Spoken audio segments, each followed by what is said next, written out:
Подмосковьеде киши колду болгон кыргызстандыктар ким эле? Каргашанын чоо жайы.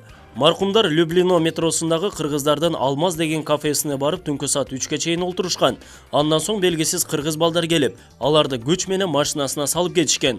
Москва облусунда киши колду болгон эки кыргызстандыктын бири бир ай мурда оорукчан баласына операция жасатууга каражат чогултуу үчүн барган.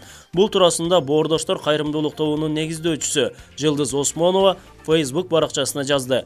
Анын айтымында ММ аттуу жарандан кара футболкачан. Бир батирде жашаган досунун агасы ИЖ ак футболкачан сыртка чыгып балдар менен жолугуп келүүгө шерик болуусун өтүнгөн. Маркумдар Люблино метросундагы кыргыздардын Алмаз деген кафесине барып, түнкү саат 3-кө чейин олтурушкан. Андан соң белгисиз кыргыз балдар келип, аларды күч менен машинасына салып кетишкен. Ошондон бери дайынсыз болуп жаткан. ММ аттуу жаран 10 январга чейин жумуш жок болоорун билгенден кийин Кыргызстанга келүүнү пландаштырып жаткан.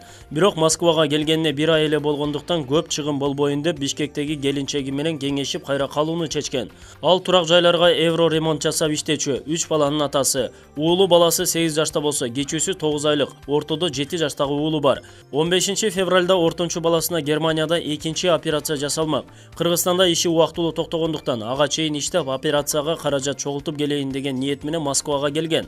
Анын 7 жашар баласы Гришпрунг синдромуна кабылган деген божомол бар. Жөнөкөй тил менен айтканда эл катары дааратканага бара албайт. Заңы дагы, зарасы дагы ичегилеринен чыгат. 4 жылдан бери бул оору менен күрөшүп келишкен деп жазган Осмонова. Ошондой эле Осмонова аталган кафенин жетекчилиги окуя тартылган видео байкоодогу кадрды көрсөтпөй жатканына маркумдун туугандары нааразы экенин жазган.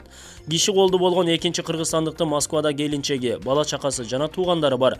Ал эми ММ аттуу жарандын жакындары жок болгондугуна байланыштуу маркумдун сөгүн мекенине жөнөтүүгө жана 7 жашар Аман аттуу баласынын амандыгын тилеп, операциясына кол кабыш кылып колубуздан келген жардамыбызды берели деп кайрылган Осмонова.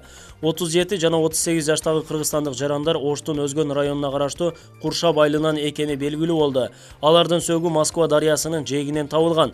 Ал эми КМШ аймагында уюшкан кылмыштуулукка каршы күрөш иштерин координациялоо боюнча бюронун директорунун орун басары Аскарт Алиев аталган факты боюнча Москва облусунун тергөө комитети тарабынан Россия Федерациясынын кылмыш жаза кодексинин 105-беренеси адам өлтүрүү менен кылмыш иши козголгонун билдирген. Азыркы күндө полиция кызматкерлери менен бирдикте Кыргыз Республикасынын Ички иштер министрлигинин Россиядагы өкүлчүлүгү кылмыштын бетин ачуу боюнча иштерди алып барууда. Булак Спутник KG.